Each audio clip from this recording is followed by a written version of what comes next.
Hello, fellow book lovers, both readers and writers. I am Maddie Dalrymple. I'm the author of the Ann Kinnear suspense novels and suspense shorts and the Lizzie Ballard thrillers. And I also write, speak, and consult on the writing craft and the publishing voyage as the indie author. And I share lessons from myself and my expert guests each week on the Indie Author podcast. And you can find out more about me at MaddieDalrymple.com and at theindieauthor.com. And this is my video series, What I Learned, where I ask authors 2 questions about their latest book. What did they learn from their latest book that they'd like to share with their fellow authors? And what did they learn from their latest book that they'd like to share with their fellow readers? And so today I am here with Joe Clifford. Hey, Joe, how are you doing? Good. How are you doing? I'm doing great. Thank you. To give our viewers a little bit of background on you, after spending the 1990s as a homeless heroin addict in San Francisco, Joe Clifford got off the streets and turned his life around. He earned his MFA from Florida International University in 2008 before returning to the Bay Area, where he currently lives with his wife and 2 sons. His memoir, JUNKIE LOVE, chronicles his battle with drugs. He's the author of the award-winning J. Porter thriller series, as well as several standalones, including The One That Got Away and The Lake House.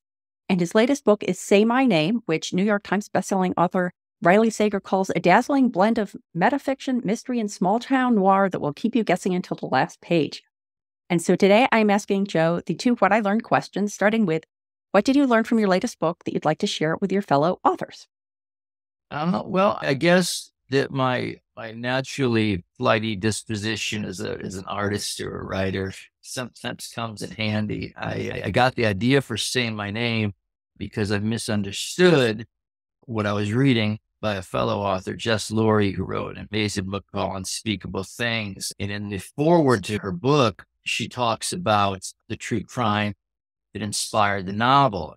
I took that to mean she was writing a true crime novel. She was really saying was some weird stuff happened when I was a kid, and I wrote about it. But it wasn't until I was a couple chapters in that I realized, oh, wow, this is fiction.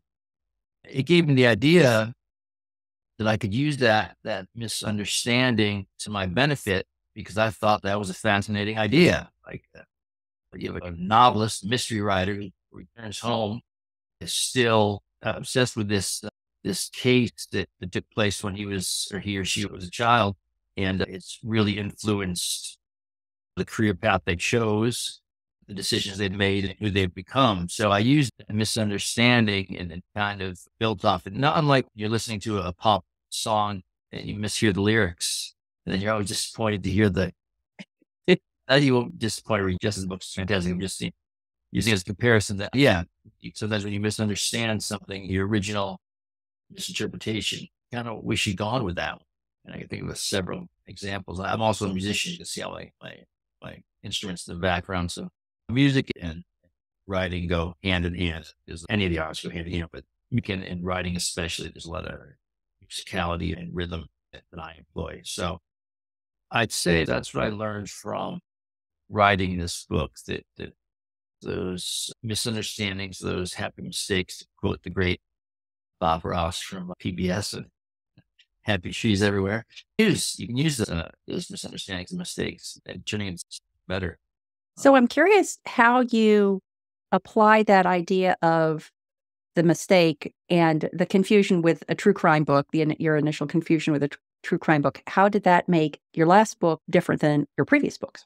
Well, this time now it's the I in the, I've written first person before, but not since probably Junkie Love. I've written this close to I imagine what we had here was an author, early 50s, who had moderately successful mystery series, going back to teach at his old college, Central Connecticut State University, which is where I had a brief window to perhaps teach.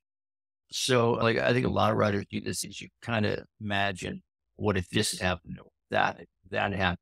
So I took our protagonist, who goes back to teach at his hometown college, and that job falls through, and it allows him to look into this case of 2 twins, obviously 2 twins who went missing when he was 14 years old, one of whom he had a crush on. These are all based, the really cool thing about writing this book, they're all based on real people. I mean, they are the real people. I reached out to everybody and got permission to use their names. And the ones who didn't want to use their names, I honored that and changed their names, but you can still figure who they are. It probably, I don't know how many books are set in the town of Berlin, Connecticut, not Berlin. Don't want to too confused. So I just got a nice letter from our hometown library. I'm going to go back and read at the Berlin Peck Library sometime in July, because I think people they get a kick out of it, seeing their name in print, and also that I don't know how many books been set there. So I had a lot of fun with it. I mean, writing crime fiction, some of the subject matter gets a little gruesome, and you have to decide what you're comfortable writing, what you're comfortable sharing. And I'm not particularly gruesome. I can't, those gratuitous scenes that I can't really do that stuff. I hint at more than I can describe. It's just not stuff that I'm really writing. So they're implied. But yeah, some of the crime are rather free. I had a question about that, which might lapse a little bit into what did you learn that you want to share with your fellow readers. And that is that when I'm at like a book fair or something and a reader asks me, like, how scary are my books or how violent are my books? It's always so hard to answer because it depends so much on the perspective that the person's bringing. Like if they're used to reading cozies, then are my books violent? Yes. If they're used to reading, I don't know, Thomas Harris, then they're not. How do you deal with that? And that it sounds like you're applying the same sort of rules about what you want to read and what you want to write. Yeah. I mean, I don't have problems reading anything if it works in context of the story. I just don't particularly feel describing gruesome scenes. So I wear my comfort. Your voice isn't going to ring true. You're pushing it places it doesn't belong. Pushing is great, but breaking is not so great. So yeah, you just have to find that spot that's you be who you are, be true to who you are, and your words ring authentic and not forced. And you don't want to come across as holding back either. So it's a line that you have to answer for yourself as a writer. I sort of detoured you there into the lessons you'd like to share with your readers, other lessons for your fellow authors you'd like to share based on your last book. Yeah, I mean, playing with truth, playing with expectation. And that's where I had a lot of fun with that, the Easter eggs and people who read my work, it's not required to have read my work before, but if you have read my work before, there's certainly little winks and nods coming at it from both points of view. Any writer who's worth their salt is going to, hear my dogs in the background, is going to do a lot of reading. You can't really be a writer unless you do a lot of reading. But it's two sides of the same coin, right? When you're on one side and you're a reader, you're hoping to be surprised and by the unexpected. And when you're on the other side as the architect, you have to kind of understand that machinery you got to master the craft to implement the machinery to make that work for the reader so they can experience what you experience when you read say Silence of the Lambs, go back to Thomas Harris or Gillian Flynn or Paula Hawkins books. So you're wearing two different hats, like being a writer and editor. But what I hope what I hope the readers will learn this is that you can play fairly and still do something original, do something unexpected. And that's our goal as a writer is to create that ending that's both inevitable and unexpected. And you can arrive at that end a number of different ways. And when you read a lot, you start to see patterns, right? You see,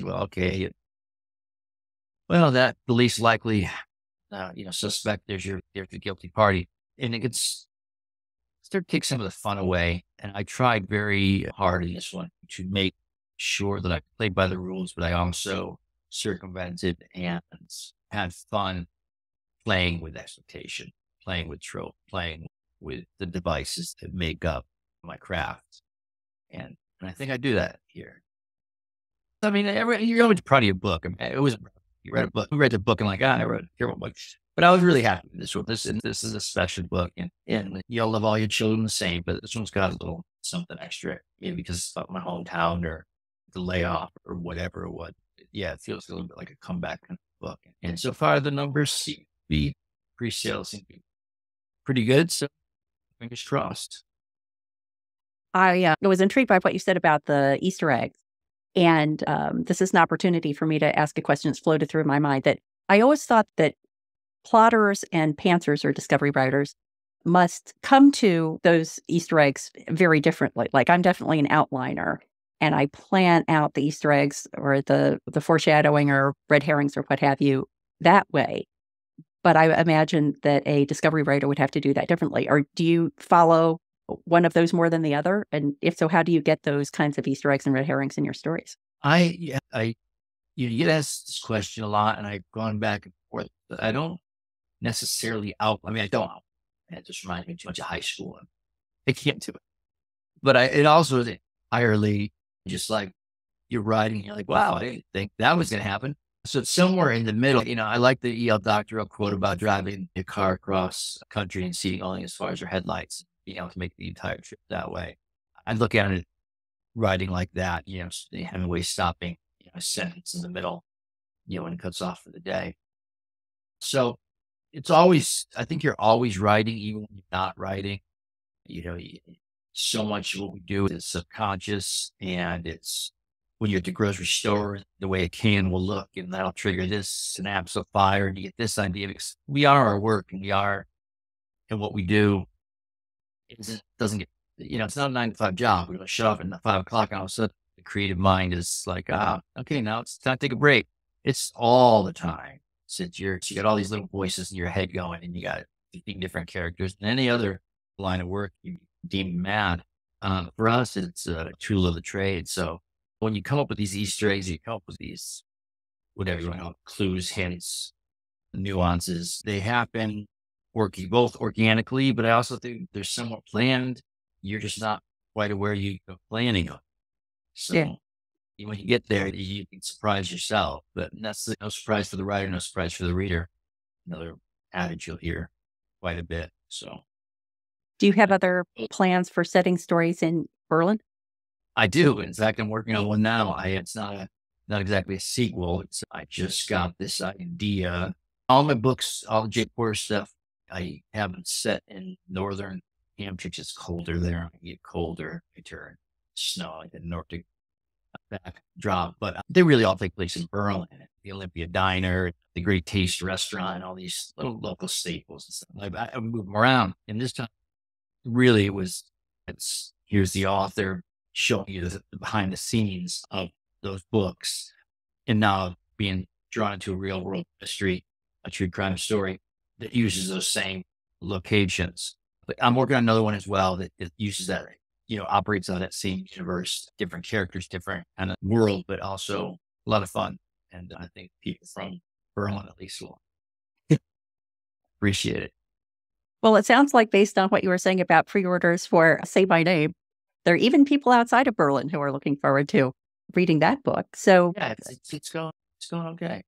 That's great. Well, Joe, thank you so much for talking to me. And please let the viewers know where they can go to find out more about you and Say My Name online. This is the cover done by the excellent designer Christian Storm. It's just fantastic. But yeah, all your fine retailers everywhere. Amazon's most easiest because they have just a stranglehold in the industry. But certainly if you go to your local bookstore, I'm sure they can order it. And then you can find me at joeclifford.com, just my name and .com. And I'm easy to find. I'm not saying I sit around Googling myself, but if I did, I would be the number one, Joe Clifford. Thank you, Joe. It's been great talking to you. You too.